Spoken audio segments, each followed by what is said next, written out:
సగం ఊరిని వచ్చేసింది. కానీ వాడు నరికిన మనుషుల రక్తాన్ని మాత్రం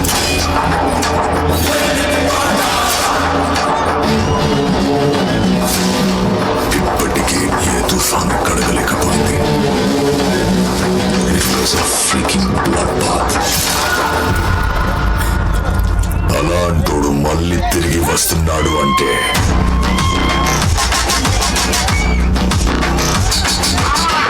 साला शैतान घबरा जाएगा.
సుధాకర్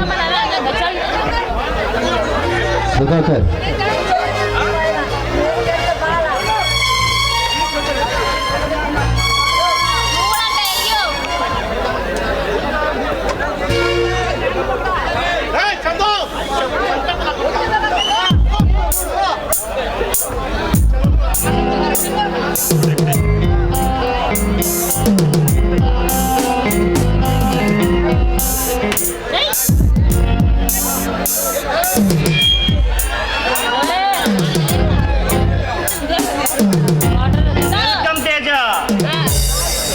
అనాథ శరణాలకి డబ్బు అందజేసావా? 10 లక్షల రూపాయలు అందజేశాను సమ్రాట్. ఆ శరణాలయ మేనేజర్ ఆనందంతో పొంగిపోయాడు.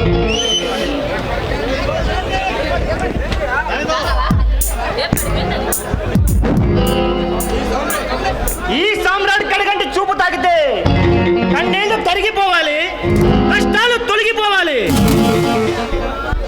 మీ గురించి మీరు ఆలోచించుకోకుండా పరుల కోసం ప్రాకులాడే మిమ్మల్ని చూస్తుంటే నాకు చాలా ఆశ్చర్యంగా ఉంది. ఈ సమాజంలో రోజు రోజుకి చెలరేకపోతున్నా అరాచకాలు చూసి నా గుండె కరుడు కట్టింది. అందుకే ఈ అరాచక శక్తులపై అంతులేని పోరాటం ప్రారంభించాను. కానీ మీ ప్రయత్నాన్ని అర్థం చేసుకోలేక మిమ్మల్ని ఒక నేరస్తులుగా ముద్ర వేశారు పోలీసులు. మిమ్మల్ని మట్టు పెట్టాలని మాఫియా లీడర్లందరూ మార్గాలు వెతుకుతున్నారు. నా ఆశ సాధన కోసం నా ప్రాణాలను నవ్వుతూ అర్పించగలను, కానీ నన్ను చంపాలనుకోవడం వాళ్ళు అనుకున్నంత తేలిక కాదు. నేరస్తులుగా మోపైన పోలీస్ వ్యవస్థ మీకోసం వలపన్నింది. మిమ్మల్ని అరెస్ట్ చేయాలని పథకాలు వేస్తుంది. తెలుసు తేజ, ఆ సంగతి నాకు బాగా తెలుసు. నన్ను పట్టుకోవడానికి ఇప్పుడు కొత్తగా ఢిల్లీ నుంచి ఒక సిబిఐ ఏజెంట్ని రప్పించింది ప్రభుత్వం. ఎలాంటి సమస్యనైనా చిరునవ్వుతో ఎదుర్కొని మిమ్మల్ని చూస్తుంటే నాకు చాలా ఆశ్చర్యంగా ఉంది. లుక్ మిస్టర్ తేజ, నేను చేసేది తప్పు కాదు అన్న ఆత్మవిశ్వాసం నాకుంది. నన్ను చంపాలనుకున్నామని ఎదుర్కోవడం నాకు తెలుసు. నన్ను పట్టుకోవాలనుకున్నామని ఏం మార్చడమో నాకు తెలుసు. ఎలాంటి సమస్యనైనా చిరునవ్వుతో ఎదుర్కొని మిమ్మల్ని చూస్తుంటే చాలా ఆనందంగా ఉంది. నా ప్రాణానికి ప్రాణం అడ్డవేసి తేజ రాజా ఉండగా నాకెదిరే ఉంది. ఈ పోరాటంలో అవినీతి అంతం చూస్తాను, నా ఆశయాన్ని సాధిస్తాను. వడ్డీ వ్యాపారి వరహాలరావు ప్రజలు దోచుకుంటున్నాడు. వాడికి బుద్ధి చెప్పాలి సమ్రాట్. అమాయక ప్రజలకు అన్యాయం చేసేవాడు ఎవరైనా సరే వాడికి గుణపాఠం చెప్పి తీరాలి. ఈ రాత్రికే వాడికి నిలువు దోపిడీ చేద్దాం, ఏర్పాట్లు చేయి. ఓకే సమ్రాట్, ఈ రాత్రికి వాడి దగ్గర పాపేశ్వ సొమ్మును మన దగ్గర చేరేలా ప్లాన్ వేస్తాను.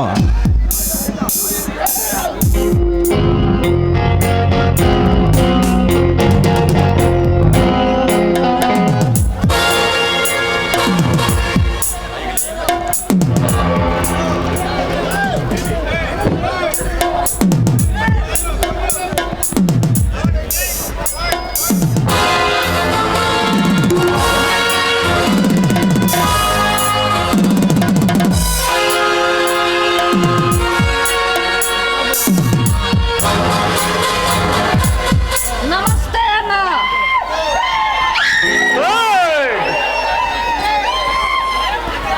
నువ్వు చెప్పిన అమ్మాయిని తీసుకొచ్చాను. తోటలోని పిల్లలు తోటలోకి తెచ్చావన్నమాట.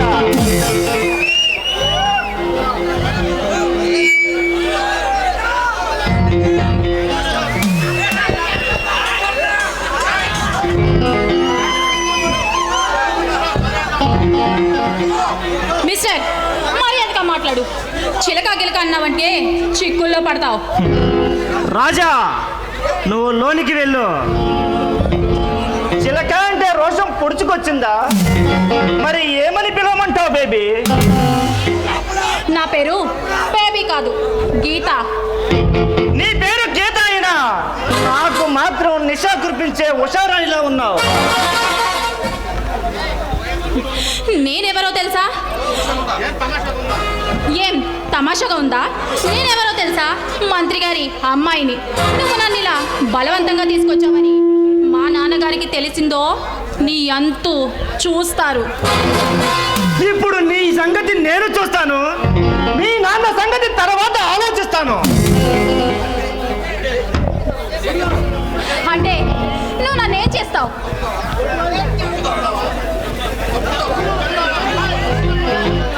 మనుషుల్ని చంపడం మీ నాన్నకు నీకు అలవాటు. మేమెవరిని చంపలేదే. నిన్న నువ్వు నిర్దాక్షిణ్యంగా కారు నడిపి ఒక వ్యక్తికి యాక్సిడెంట్ చేశావు. నీ కారు కింద పడి అతని చెయ్యి తీసేశారు.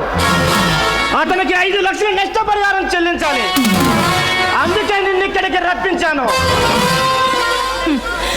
వాడు కళ్ళు మూసుకొని నా కారు కింద పడ్డాడు. దానికి నేనెందుకు కట్టాలి డబ్బు? కళ్ళు నెత్తికెక్కి కారు నడిపి మనుషుల్ని గుర్తించి చాలక ఇంకా పొగరుగా మాట్లాడుతున్నావు. సిగ్గులేదు. ఒక ఆడపిల్లని బలవంతంగా తీసుకొచ్చా, నీకుండాలి సిగ్గు. Shut up! నన్ను రెచ్చగొట్టకు. నేను రెచ్చిపోతే ఏం చేస్తానో నాకే తెలీదు. అంటే అంటే ఏం చేస్తావు? నువ్వేం చేయలేవు, కానీ నేను మాత్రం నిన్ను జైల్లో పెట్టించగలను. నన్ను జైల్లో పెట్టించాలంటే ఇండియాలో ఉన్న పోలీసులకి ఎవరికి దమ్ము లేదు. పోనీ నీ అందమైన కౌగిలిని కారాగారం చేసి నన్ను బంధించు. అప్పుడు నీ కోరిక తీరుతుంది. అతి తెలివి ప్రదర్శించకు. నేనేమి అడ్డమైన వాళ్ళకి కౌగిలి ఇవ్వడానికి నేనేమి అమ్ముడుపోయే బొమ్మను కాదు. ఆ సంగతి నాకు బాగా తెలుసు. కానీ నీ అందాన్ని చూస్తుంటే నేను అమ్ముడుపోయి నిన్ను నా సొమ్ముగా చేసుకోవాలనిపిస్తుంది.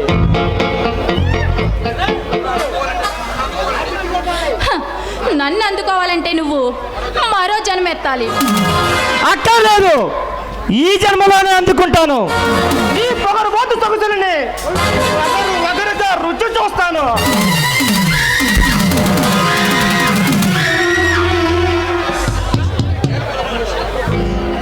హలో, నువ్వు నేల మీద ఉన్న మనిషివి. ఆకాశంలో ఉన్న తారను అందుకోవాలనుకోవడం నీ అత్యాశ. నువ్వు ఆకాశంలో తారవి కాదు.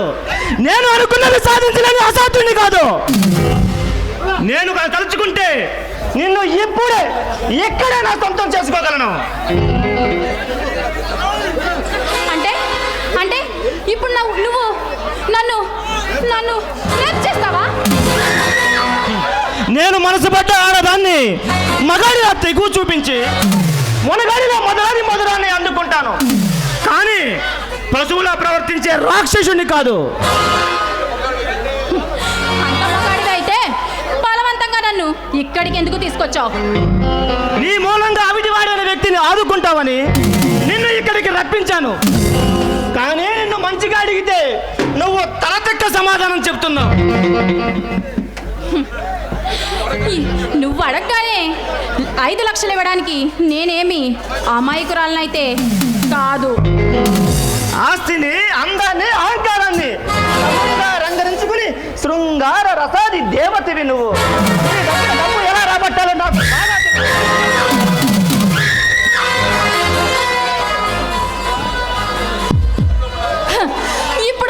ఇప్పుడు నేను నీ ఇంట్లో ఉన్నాను కదా అని అర్థమైన వాగుడు వాగుతున్నావు. ఈ సామ్రాట్ సామర్థ్యాన్ని తక్కువగా అంచనా వేస్తున్నావు డియర్. నీ నగలు ఇక్కడ తీసుకోను. నువ్వు నీ ఇంట్లో ఉన్నప్పుడు నేను మగాడిలా వచ్చి నీ నగలు దోచుకుంటాను. నువ్వా కనీసం నా ఇంటి గేటు కూడా దాటలేవు. నువ్వు అలానే అనుకుంటూ ఉండు. నీ గదిలోకే కాదు, నీ మదిలోకి వస్తాను. నీ నగలు, నీ వగలు దోచుకుంటాను.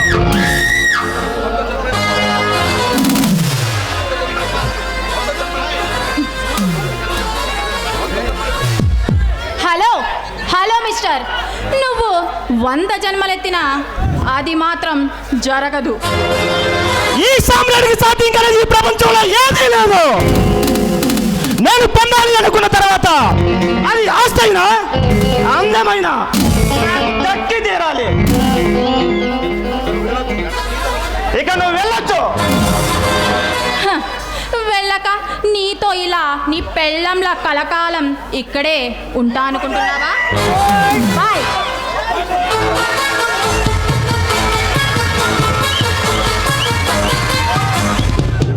గీత, నీ అందంతో నా మనసు దోచుకున్నావు.